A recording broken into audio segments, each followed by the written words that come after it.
Can you remember the last time you sat down without a purpose, without the nagging feeling that you should be doing something else, without the urge to grab your phone or plan the next move? For many of us, that memory is vague, almost utopian. We have become accustomed to living in a state of continuous acceleration, as if speed were our only measure of worth.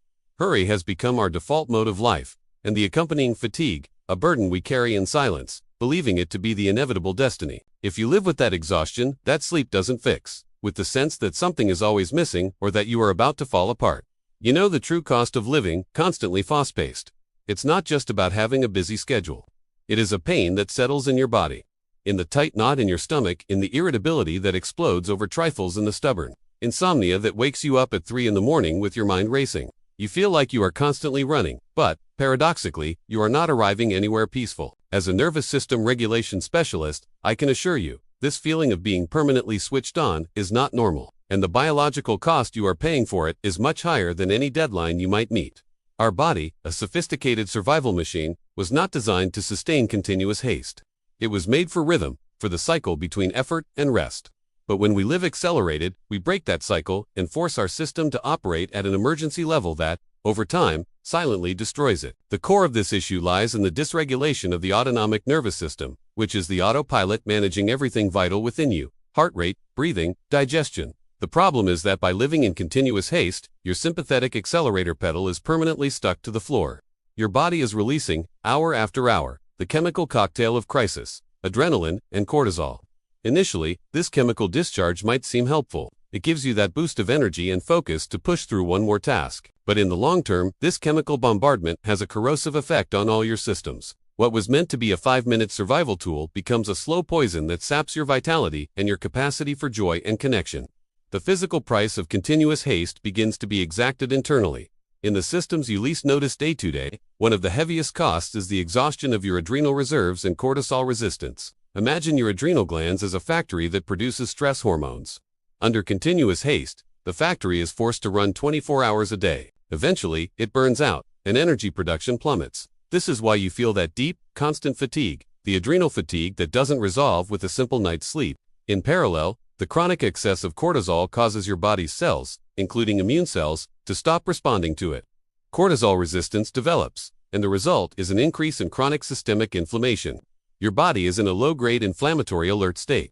This silent chronic inflammation is the gateway to a host of issues, such as joint pain with no apparent cause, increased autoimmune issues, and the aforementioned leaky gut as cortisol disrupts the integrity of your intestinal walls, generating more imbalance. The second physical cost is the destruction of your sleep quality and rest. Sleep is our moment of parasympathetic repair. But if you go to bed with your body full of adrenaline and your mind with racing thoughts, your body cannot surrender to deep sleep. You spend most of the night in light, restless sleep. The consequence is a loss of neuroplasticity, your brain's ability to clean itself and create new connections.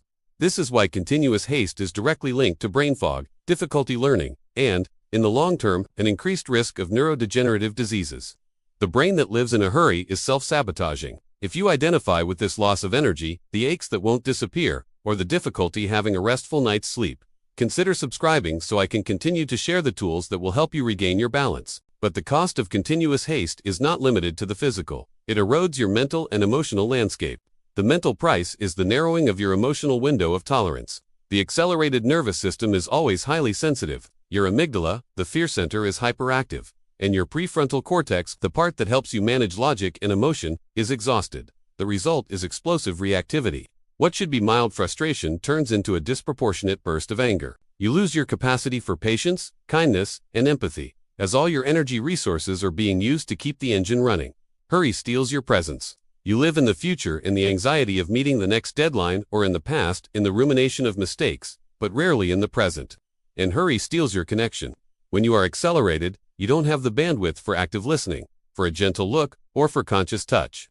Your relationships become superficial and fraught with tension, because haste becomes an invisible barrier between you and the people you love. The true cost of acceleration is the loneliness and emotional isolation that it inevitably creates. Have you ever felt guilty or ashamed for overreacting to a small event, only to realize that your outburst was, in fact, a biological cry for help from your exhausted body? Share it in the comments. Perhaps sharing that vulnerability will help create a space of understanding for others who are feeling the same. Now, how can we combat this physical and mental cost of continuous haste?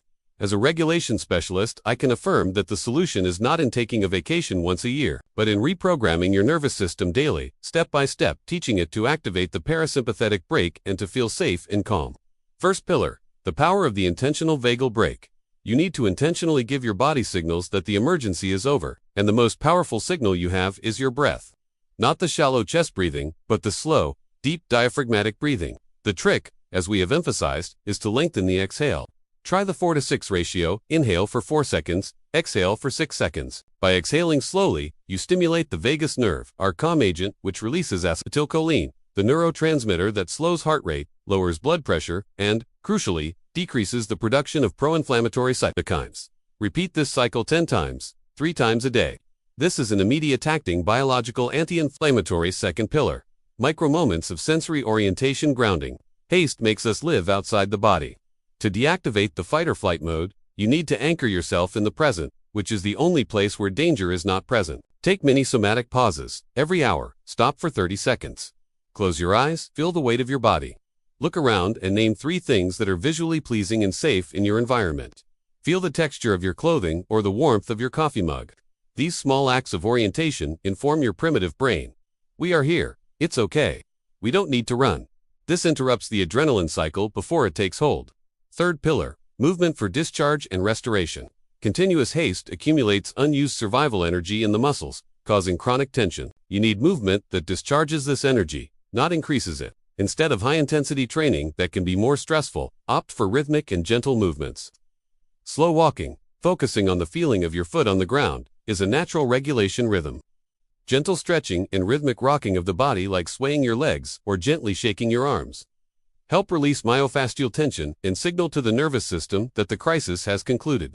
Do 10 minutes of this gentle movement at the end of the day to close the stress cycle. Fourth pillar, the courage to choose silence. Your addiction to acceleration and adrenaline feeds on constant noise. To break this dependence, you need to reintroduce silence into your life. This means turning off the radio in the car, leaving your phone in another room while you eat, and scheduling 15 minutes of absolute silence in your day. Without formal meditation, just being. At first, silence may feel unsettling. That is your adrenaline withdrawal. Persist. Silence is the natural habitat of your parasympathetic system and is the only place where clarity, creativity, and peace can flourish. The journey to reverse the cost of haste is an act of radical self-care and a redefinition of success. True success is not how fast you run, but how deeply you can rest and how resilient your nervous system is. You are trading destructive urgency for clear, sustainable energy. Remember that every conscious choice to slow down is a powerful investment in your physical health, your emotional stability, and the quality of your connections. You are not being less productive, you are being biologically smart. Your body has an innate ability to return to balance. It yearns for calm. By applying these pillars of regulation, you are restoring harmony between the accelerator and the brake, and allowing the silence that once screamed with anxiety to become the safe harbor of your peace. Trust your body. Trust the rhythm, and know that calm is your true superpower.